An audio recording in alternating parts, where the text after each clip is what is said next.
from the Sibyl's Tarot. Today's topic is a little bit controversial, but it is one that I find of the utmost interest.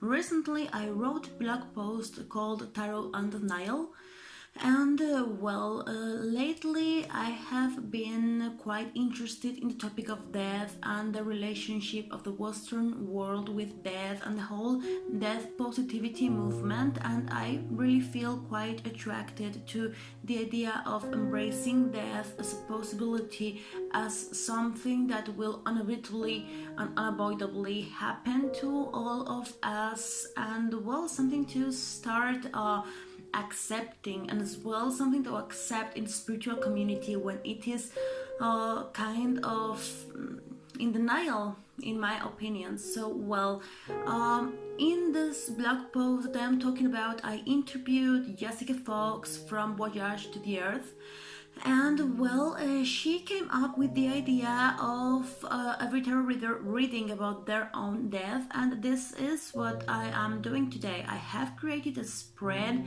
about the whole concept of death from my own perspective, and how to work in order to make it more approachable, more easy to accept, and in general to deal with this topic a little bit. So this is the spread that I have created, and I will leave the spread and positions in comments, okay? So I am going to do this reading with my Tarot of Vampires, which is a deck I am very close with, and I really hope that you enjoy it, and as well that you too do this reading and share the whole death positivity vibe around YouTube. So let's go with it. So here we go.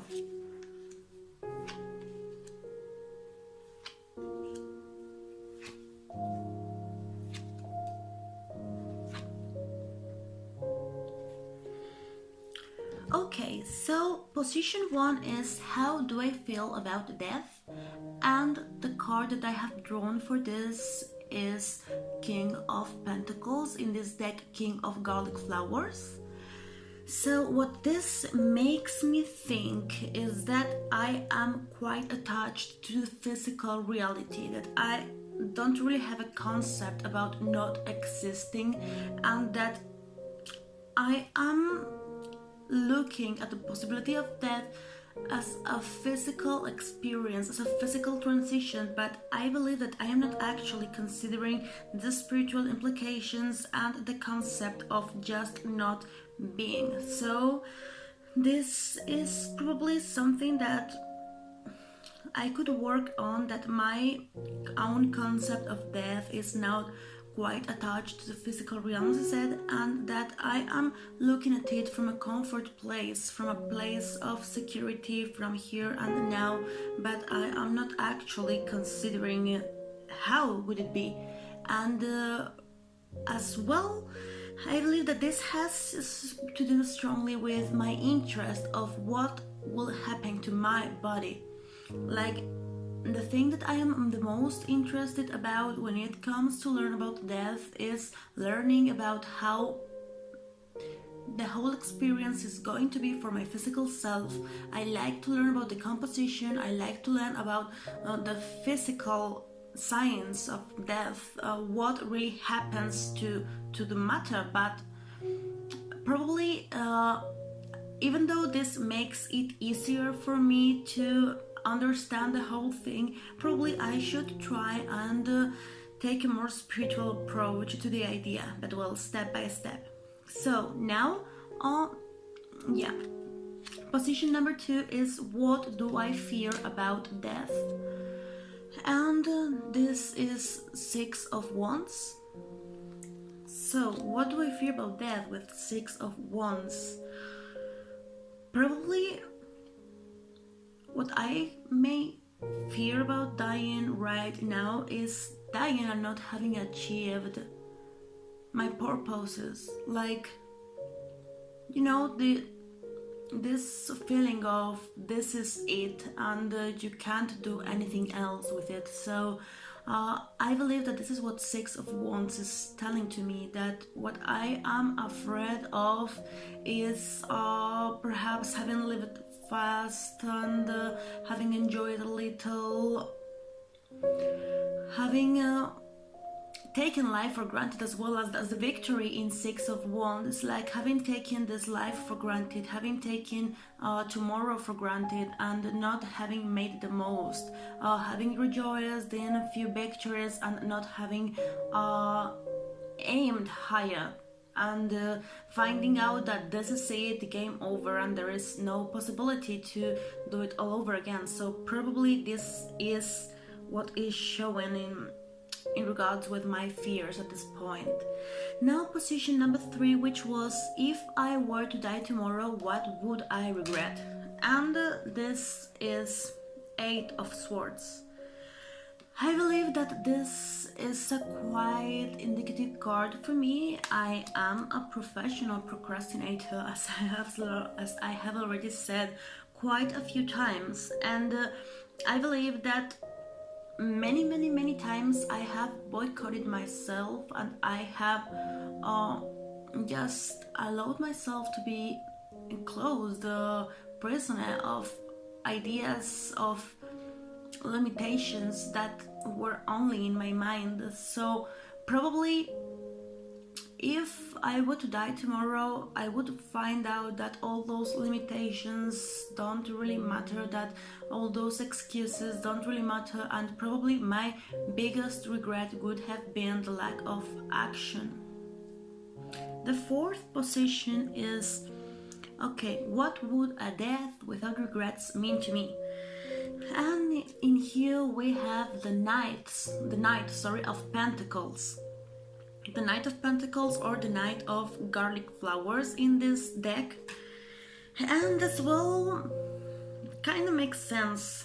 I am an earthy person, and probably I don't have the best aspects of earth. I have a very hard time changing things. I am very stubborn, I am very slow. So probably, well, a death without regrets for me would have been making the most about my physical reality. To me, the Knight of Pentacles is a doer, but it is a doer that also ensures his achievements. So, for instance, in comparison with a Knight of Wands, the Knight of Wands is a go-getter, but he doesn't really care about what happens with what he gets. And to me, the Knight of Pentacles is the one who plans and the one who goes and gets, but as well the one who preserves what he has already achieved. So probably this would be talking about just following my plans, not my plans like this is what has to happen, but how to say this, it is quite complicated, and it is in my defense I will say that this is a quite complicated reading to do, and there is like a lot of philosophy going on in my head right now, so excuse me if I need to think about this for a little while. But and what I really wanted to say with this is that probably I would have to keep my focus, preserve what I truly care about, but not stopping going after what is as well really important to me. So this is what I believe to be the lesson of the Knight of Pentacles at this moment in my life right now. So, well, next card is, how can I improve my relationship with the certainty of death? And what I got is the Page of Swords, or the Knave of Knives, as Knave of Knives. It's funny. In this deck, and well, I believe that this one is pretty easy. Like, I am trying to improve my relationship with death by seeking knowledge, by improving my ideas, by thinking about it. So in this case, like, the potential of thought, the potential of my intellectual self is what is helping me unlock this, and is what will help me at this stage to improve my relationship with death. And the last card is how can I overcome my fear of death, and the card is Temperance. And well, with this one, I believe that this is all a matter of balancing, right? Knowing that someday I will die, someday we all will die, but as well I have a life to live. So just trying to balance this certainty with the life that I have right now, trying to balance this physical self that I was talking about at the beginning of the reading with my spiritual self, trying to find this common ground, the place where they both meet. And in fact, I was speaking with Jessica Fox about this thing, and I asked her, well, what do birth and death have in common? And she said, well, the energy that fills the delivery room when someone is being born, and the energy that fills the room with someone when someone's dying is very similar. And actually I believe that she's quite right. Like, those are liminal spaces, sacred spaces, where the physical and the spiritual convey, like, in the most tangible way. And like, trying to seek that moment, trying to acknowledge what happens in that moment could be key to start overcoming this fear, like assuming that dying is like being born in reverse and something like that. So I think that this is a good starting point. And I don't know about you, but actually I think that this quick reading that I have just done has made me think, and I will definitely keep on considering what I have just said here in a few minutes and bringing more depth out of this reading. So, well, now I would really love if you tarot readers would also give